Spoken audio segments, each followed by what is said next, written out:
hard to get to. And, Paimon wasn't the only one who saw that weird thing up there, right? All those eyes inside of it? Talk about creepy. We're almost there.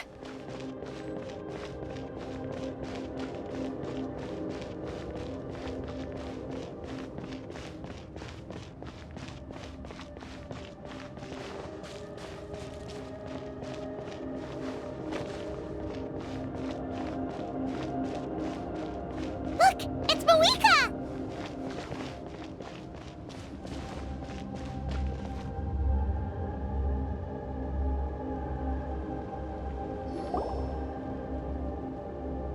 I have grown weary of the endless wait.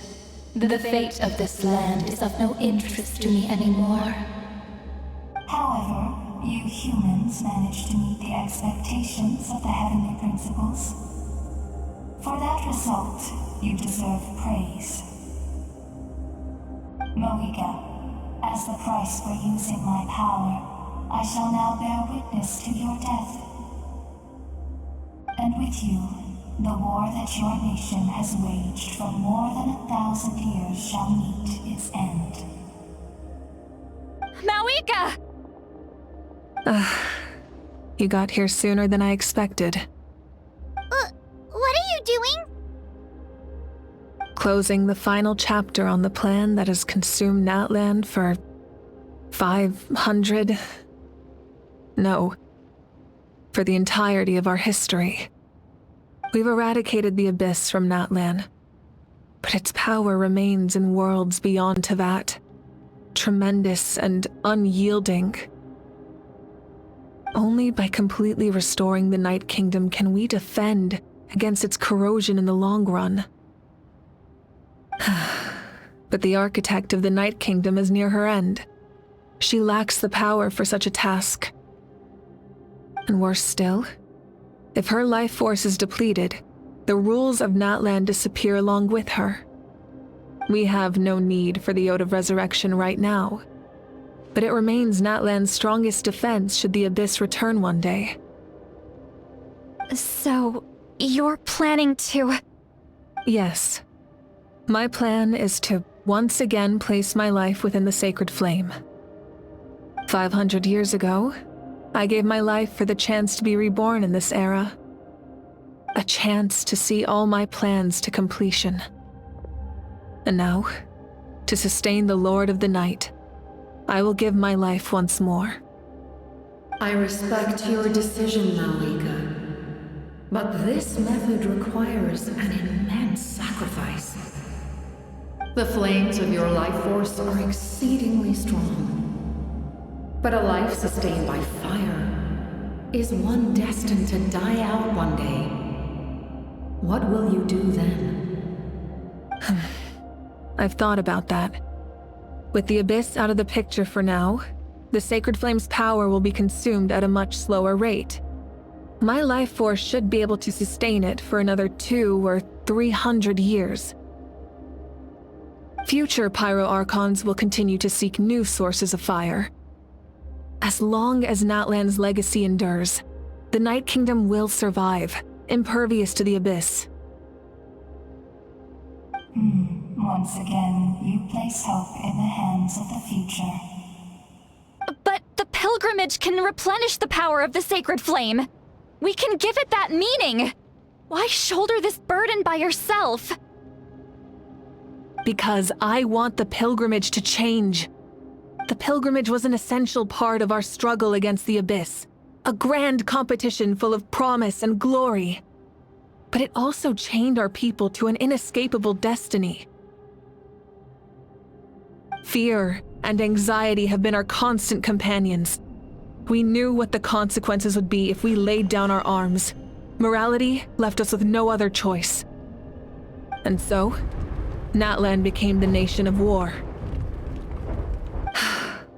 This is where Xbalanque defeated the dragons and granted our people the liberation of their flesh.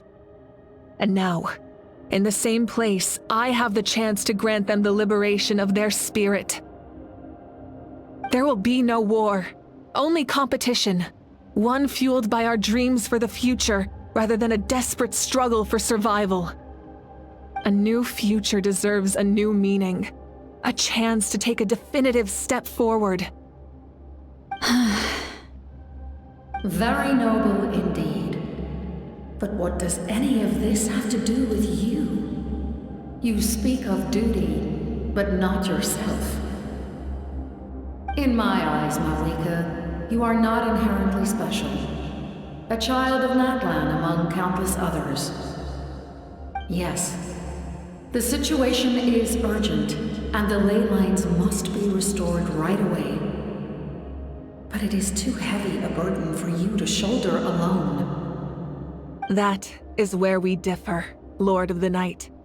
You see all humans as the same, but I understand what it means to be a leader.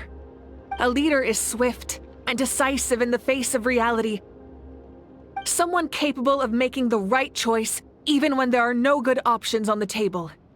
Sacrificing the remainder of my life to help Natlan overcome this crisis. That is the right choice.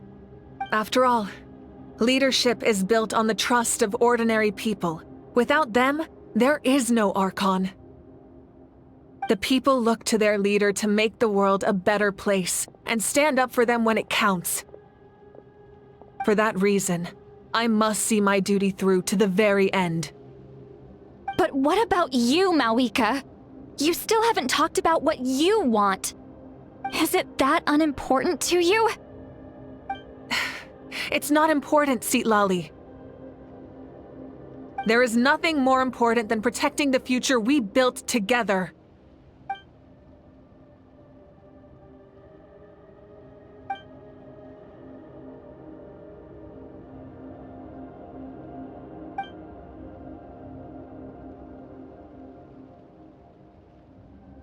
I shall accept Malika's sacrifice for the Lord of the Night as her death, and I will bear witness to the very end.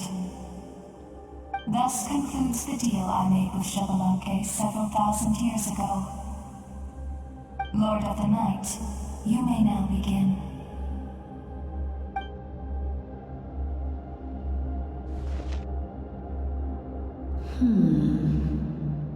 What are you waiting for? There is another who wishes to take part in the ceremony. And I cannot disregard their intentions. I must— Another? I was to bear witness to a death, and now the situation is increasingly tenuous.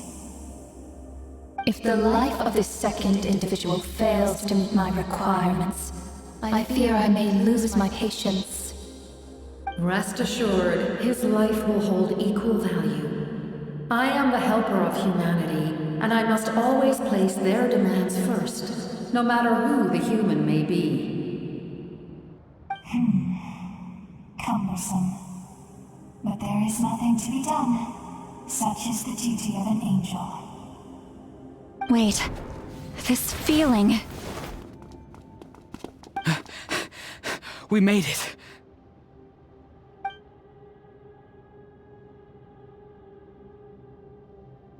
Thank you for showing me the way. The captain? The other individual you mentioned. It was him. Indeed. Like you, he carries many lofty ideals. Malika, I understand how you feel.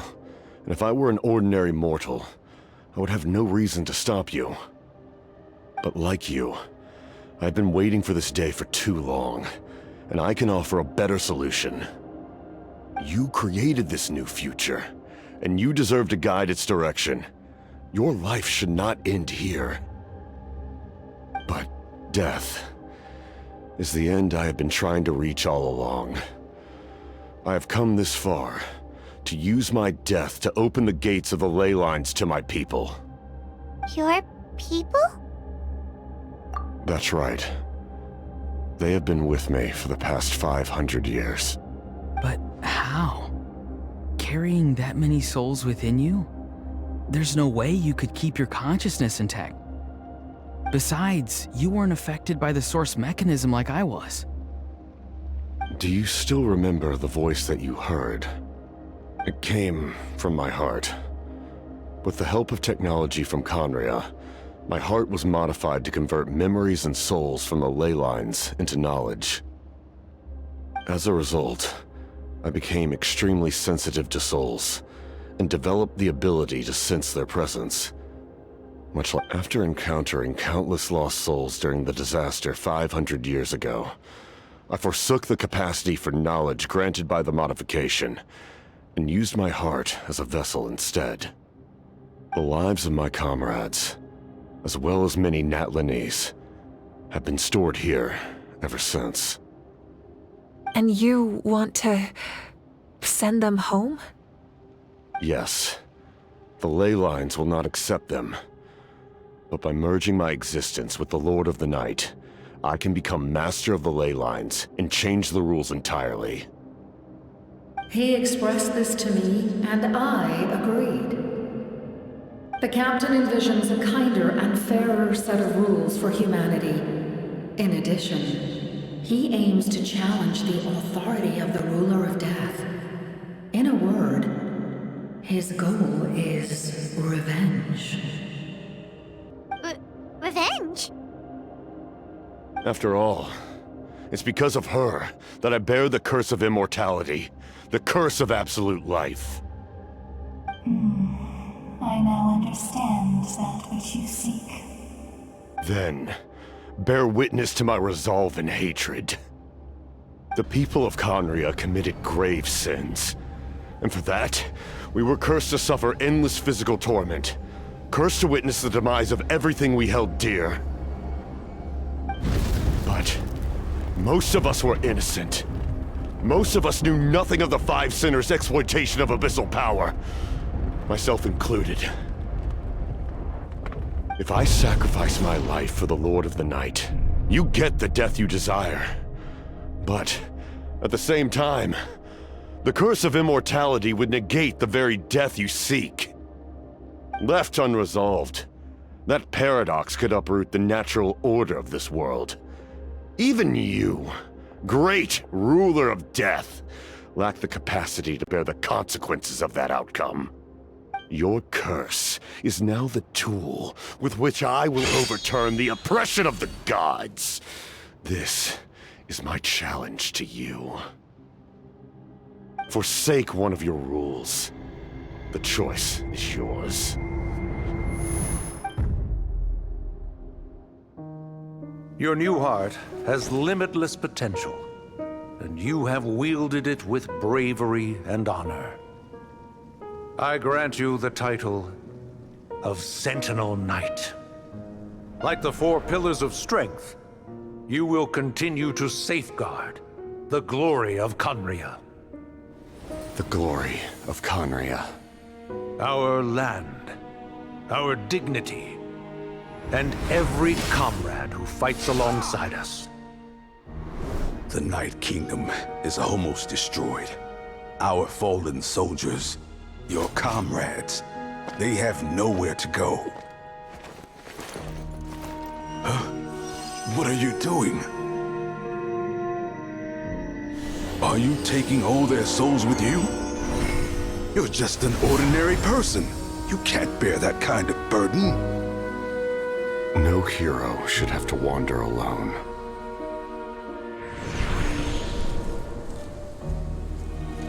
The curse of immortality. Using immortality to fight death. Using my rules against me. Make your choice. Reject your rules. Or allow me to trigger the paradox.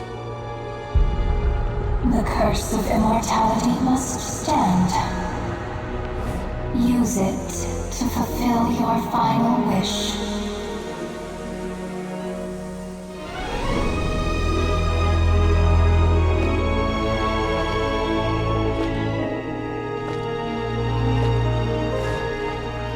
Well fought, my lord. Thank you for everything.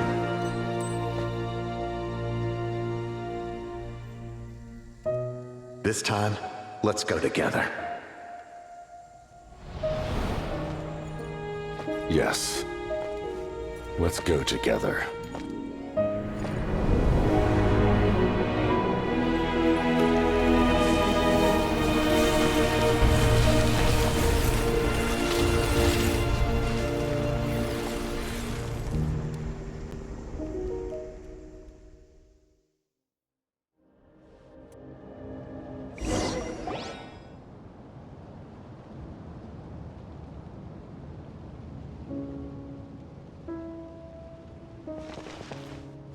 The captain, he...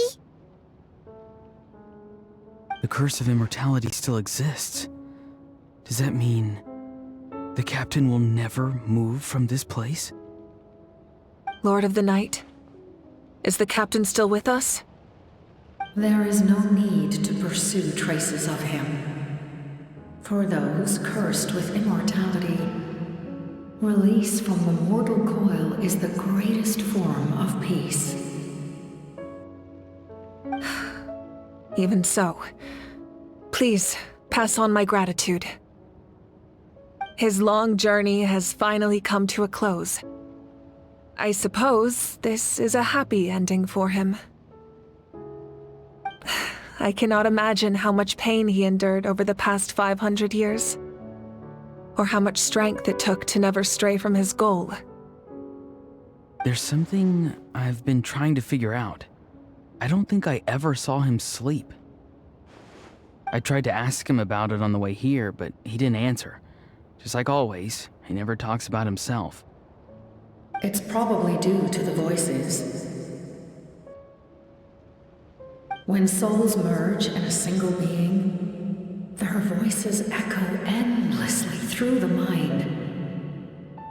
Souls that retain memories of their death often scream and wail in despair. Considering the number of souls inside him, that effect would be even greater. So, over the past 500 years, he didn't sleep? At all? Without experiencing the curse of immortality, we will never truly know his agony. But I can see why his hatred for the ruler of death was so strong. In the end, he used that immortality to his advantage, and granted the Lord of the Night eternal life by fusing his existence with hers. Well fought, Captain. You may wonder why the Night Kingdom, a land of souls, was unable to accept the souls adrift on the surface. The reason lies in the Heavenly Principle's modifications to the ley lines. The original purpose was to help counter the Abyss, and so their stability was paramount. But at one point in time, Natlan's ley lines were decimated. Even after reconstruction, the rules needed for the Ode of Resurrection made it impossible to reconnect the ley lines to other nations. That unique quality is precisely what drew the captain to Natlan. Did he try the same thing in other nations? Yes, but all those attempts ended in failure. He fought to save Natlan not only to defeat the Abyss, but because this is the only land where the souls within him could find salvation. We met not long ago to talk about that very possibility, and I confirmed the feasibility of his plan. I, too, recognize the need to change the rules of the ley lines. Not only for the souls that wander this land, but for the outlanders that may perish here in the future. In the eyes of the Heavenly Principles, that kind of change is extremely risky, if not impermissible. But, as an angel, I have a duty to serve humanity. So, Thank you for everything. Lali, when I gave you the Pilgrim's Chronicle, I said something rather pessimistic to you. Do you remember? How many years of life are enough? 10? 100? I thought it made no difference. But now, I have the chance to live forever. I am immensely grateful to humanity for this gift, and I am deeply sorry I thought so little of it in the past. You don't need to thank us. You bear a heavy responsibility. Heavy? No. That responsibility is the purpose of my existence. Farewell, humans. Creators of miracles. A new era awaits you. Looks like she returned to the Night Kingdom. So, this was the captain's goal all along. He fought to the end for all those souls and challenged the rules of the world in the process. He was an outstanding warrior. He took on a burden that was meant for me and even brought about a better outcome. It would seem I lost this duel. He was right. Natlan needs a leader to guide its future. If not a successor, then that responsibility will continue to be mine to bear. But for now, let us pay our final respects to this fallen hero. Hmm.